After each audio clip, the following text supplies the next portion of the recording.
February 8th, 1855. The county of Devon, England. A heavy snowfall has blanketed the landscape, silencing the roads, the fields, and the villages.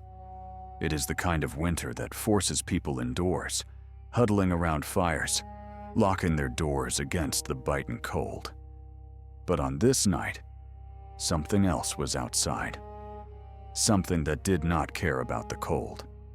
Something that did not care about gravity.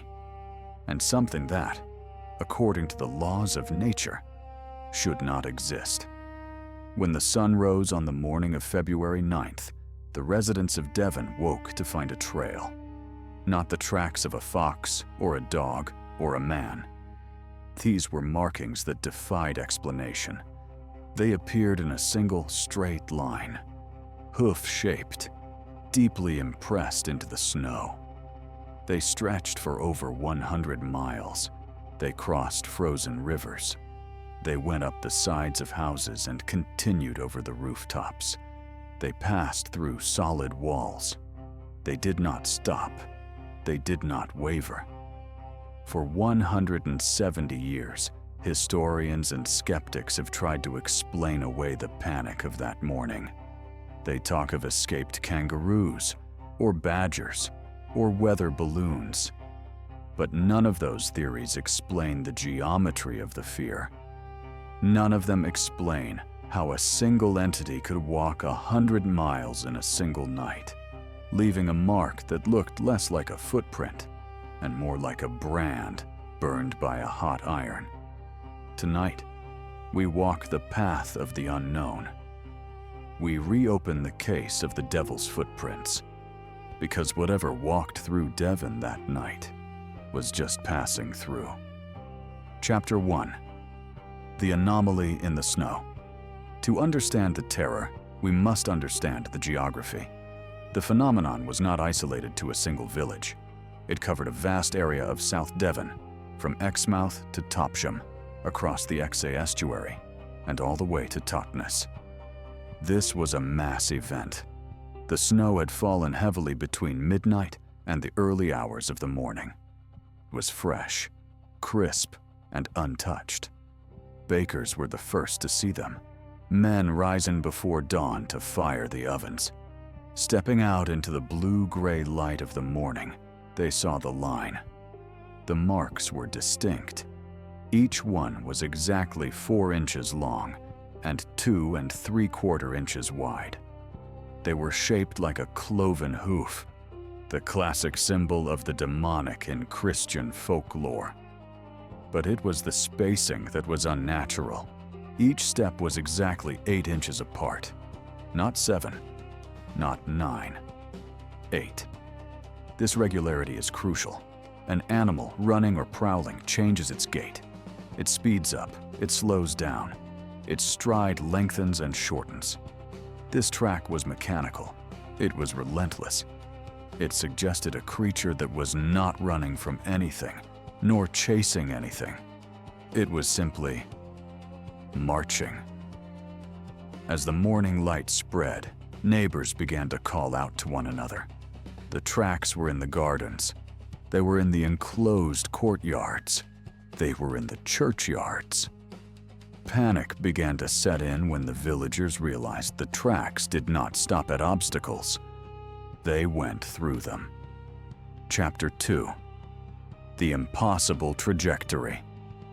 In the village of Mamhead, the tracks approached a 6-foot stone wall. A normal animal would turn aside or scramble over, leaving drag marks and disturbed snow. These tracks did not. The hoof print appeared directly up to the base of the wall. The next print appeared directly on top of the wall. The next appeared on the other side, in the snow, continuing the perfect 8-inch stride. There was no break in the rhythm. It was as if the creature had simply walked through the stone or floated over it without breaking its stride. In another instance, the tracks approached a haystack, but they did not go around it. The tracks continued straight up the vertical side of the stack, over the peak, and down the other side. The snow on the vertical surface was disturbed, as if something had walked up it as easily as walking on flat ground. Then came the River X. The river is wide, and on that night, parts of it were frozen, but not solid enough to support a man or a large beast.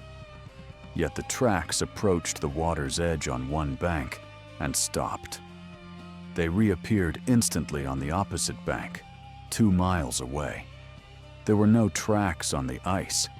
Did it fly? Did it jump? Or did it simply cease to exist at one point and manifest at another? The sheer scale of the event is what makes the skeptical theories collapse. A badger does not walk in a straight line for 100 miles. A bird does not leave cloven hoof prints. A hoaxer, dragging a rope with a horseshoe attached, could not cover 30 villages in a single night, scaling 14-foot walls and crossing a 2-mile estuary, all without leaving a single human footprint alongside the hoax. This was not a prank. This was an invasion. Chapter 3. The Branding of the Earth. As the day wore on, the atmosphere in Devon shifted from curiosity to primal fear. The clergy were called. In 1855, the church was the center of the community, and the people looked to their priests for answers. But the priests were just as terrified. Reverend Musgrave, a local vicar, examined the tracks personally. He noted something that many others had missed, something that adds a layer of high strangeness to the event. In some places, the snow was not merely compressed by the weight of a foot. It looked melted. The edges of the prints were crisp, almost icy, suggesting that whatever touched the snow had emitted heat. This detail terrified the locals. It aligned too perfectly with the folklore of the devil, a being of hellfire walking on the frozen earth. The psychological impact was immediate. People armed themselves. Men patrolled the streets with pitchforks and blunderbusses. They barred their doors. They believed that Satan himself was roaming the countryside, looking for sinners. The pubs were empty that night. The churches were full. But amidst the religious hysteria, there were other, quieter observations. Some witnesses reported seeing strange lights in the sky over the estuary that night. Others reported a low, humming sound that seemed to have no source. If we strip away the religious lens of the 19th century, what are we left with? A bipedal or unipedal entity, capable of defying gravity, emitting heat, covering vast distances at impossible speeds, leaving physical evidence, but never being seen. In the lexicon of modern ufology, this sounds less like a demon and more like a contact event, or perhaps a biological probe sent from somewhere else to survey the terrain. Chapter 4. The Beast of Topsham. The hysteria reached its peak in the town of Topsham. Here, the tracks led to a specific location that caused the blood of the townspeople to run cold. The tracks approached the home of a woman known for her loose morals and interest in the occult. The tracks stopped right at her doorstep, and they did not continue. The mob gathered. They were convinced the beast was inside. They banged on the doors, demanding to see the devil. But when they entered, they found nothing. No sulfur, no beast, just a terrified woman who had no idea why the Anomaly had chosen her home as a terminus. But were the tracks really stopping there? Or was that simply where the entity lifted off? Reports from further afield suggested the tracks didn't just stop, they faded, as if the entity was slowly becoming less physical, less dense, until it was nothing more than air. This leads us to the most disturbing aspect of the Devon incident. It wasn't just about what was on the ground. It was about what was missing. There were no other tracks, no predators hunting, no birds landing. It was as if, for that one night, the entire animal kingdom had gone into hiding, as if nature itself knew that something alien was walking the fields, and it was best to stay out of its way. Chapter 5. The impotence of reason.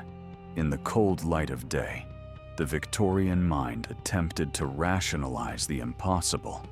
The newspapers of 1855, desperate to calm the public hysteria, began publishing theories. They were varied, they were creative, and they were entirely inadequate. The most popular theory was the experimental balloon hypothesis. It suggested that a weather balloon had dragged a mooring rope across the snow, creating the impressions. But a rope drags. It doesn't step. It doesn't lift up and place itself down with mathematical precision every 8 inches. And a balloon, at the mercy of the wind, does not travel in a straight line for 100 miles, crossing estuaries and scaling walls without snagging. Then came the biological theories. Badgers, otters, rats, even a kangaroo that had supposedly escaped from a private zoo. But no known animal walks in a single line like a tightrope walker. No known animal can cover that distance in a single night. And crucially, no known animal has a hoof that looks like a branding iron.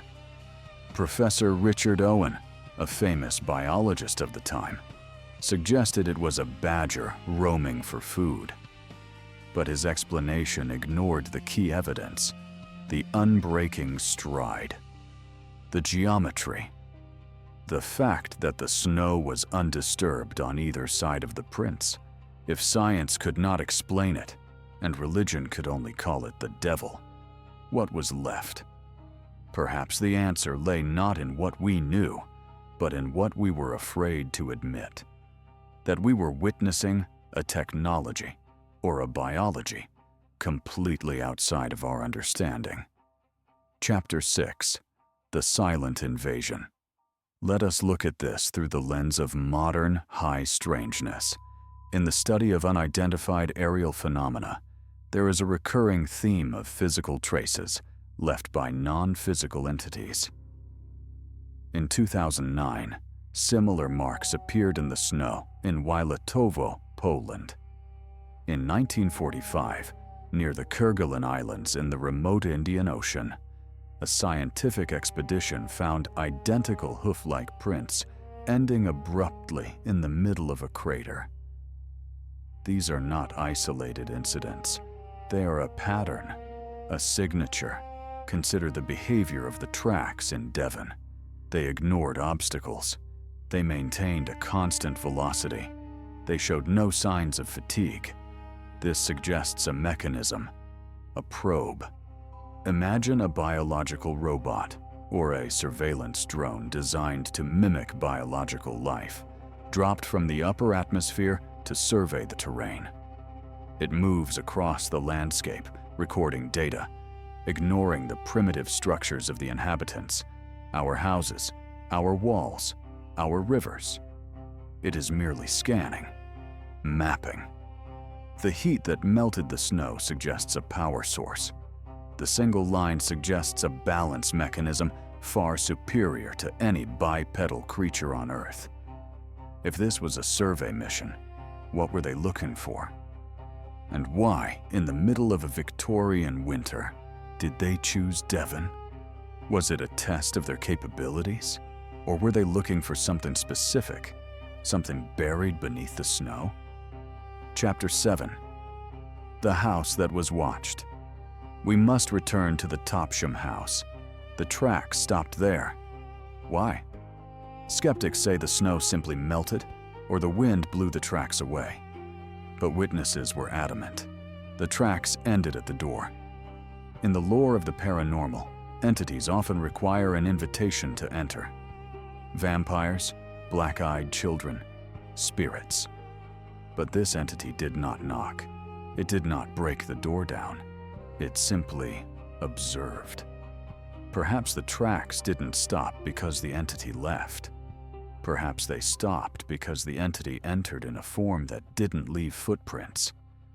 A shift in density, a shift in phase. The woman who lived there was ostracized. She was labeled a witch, but perhaps she was simply a focal point, a biologic marker. If we accept the theory of a genetic survey or a hybridization program, a staple of modern alien abduction lore, then the entity wasn't visiting a sinner, it was visiting a subject. The terror of the Devon incident is not that a monster walked through the town. It is that something intelligent walked through the town, looked at us while we slept, and then left before we could wake up.